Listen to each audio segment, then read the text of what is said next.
नमस्कार भक्तजनों, आज मैं आप सबके समक्ष श्री गणेश भगवान जी और बूढ़ी माँ की कहानी प्रस्तुत करने जा रही हूँ। आइए कहानी सुनने से पहले करते हैं गणेश वंदना। ओम श्री गणेशाय नमः। ओम श्री गणेशाय नमः। गजाननं भूतगणाधिसेवितं कपित्थजम्बूफलचारुभक्षणम् उमासुतं शोकविनाशकारकं नमामि विघ्नेश्वर पादपंकजम्। चलिए कथा शुरू करते हैं। एक बार गणेश जी एक छोटे से बालक के रूप में एक गांव में आए। वो देखना चाहते थे कि इस पृथ्वी पर कुछ धर्म कर्म बचा है या नहीं। इसलिए वो चिमटी में चावल और चमची में दूध लेकर गांव के हर घर में घूम रहे थे और घूम घूम कर कह रहे थे कि मेरे लिए खीर बना दो।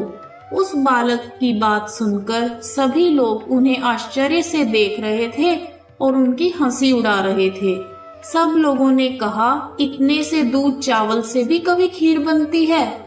लोगों का उत्तर सुनकर बालक आगे की ओर चला गया। इस प्रकार चलते चलते बालक अंत में एक बूढ़ी माँ के पास पहुँचा। उनके सामने बहुत से बच्चे खेल रहे थे और बूढ़ी माँ बैठी बैठी बच्चों के खेल का आनंद ले रही थी। गणेश जी ने कहा, माँ, इन चावल और दूध से मेरे लिए खीर बना दो। बूढ़ी माँ ने कहा, मैं खीर तो बना दूंगी बेटा, पर क्या तुम्हारा पेट इस खीर में भर जाएगा? बालक बोला, हाँ माँ, मेरा पेट भर जाएगा, बल्कि मेरा ही नहीं, यहाँ उपस्थित सभी लोगों का पेट भर जाएगा। बुढ़िया माँ को उस बालक पर बहुत प्यार आया और उसने कहा, चल बेटा, मेरे साथ चल, मैं तुझे खीर बनाकर खिलाऊंगी। गणेश जी बूढ़ी माँ के साथ अंदर चले गए। बूढ़ी माँ ने उनसे चावल और दूध ले लिए और एक छोटी सी भगोनी लेकर उसमें दूध और चावल को डालने लगी। लड़के ने कहा, माँ, इतनी छोटी सी भगोनी से क्या होगा? आप कोई बड़ा सा बर्तन लेकर आओ, उसमें खीर बनाना। फिर बुढ़िया माँ एक बड़ा बर्तन लेकर आई और उसमें दूध और चावल डाल दिए और चूल्हे पर खीर बनने के लिए रख दी। दूध में ऐसा उफान आया कि बर्तन छोटा पड़ने लगा। बुढ़िया माँ को बहुत आश्चर्य हुआ, उसे कुछ भी समझ नहीं आ रहा था।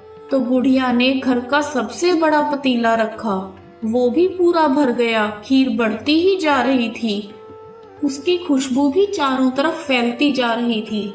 खीर की मीठी मीठी खुशबू के कारण अम्मा की बहू के मुंह में पानी आ गया और उसकी खीर खाने की तीव्र इच्छा होने लगी। तो बूढ़ी अम्मा की बहू ने एक कटोरी में खीर निकाल ली और दरवाजे के पीछे छिप कर बैठ गई और कहने लगी, ले गणेशा, तू भी खा और मैं भी खाऊं। और चुपके से उसने खीर खा ली।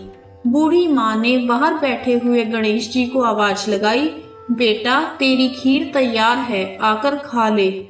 गणेश जी बोले, माँ, तेरी बहू ने भोग लगा दिया, मेरा पेट तो तभी भर गया, अब तू खीर गांव वालों को खिला दे।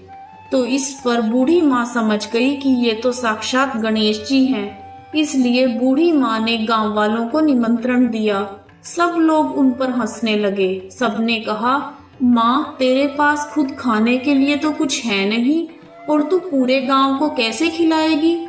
फिर भी वो सभी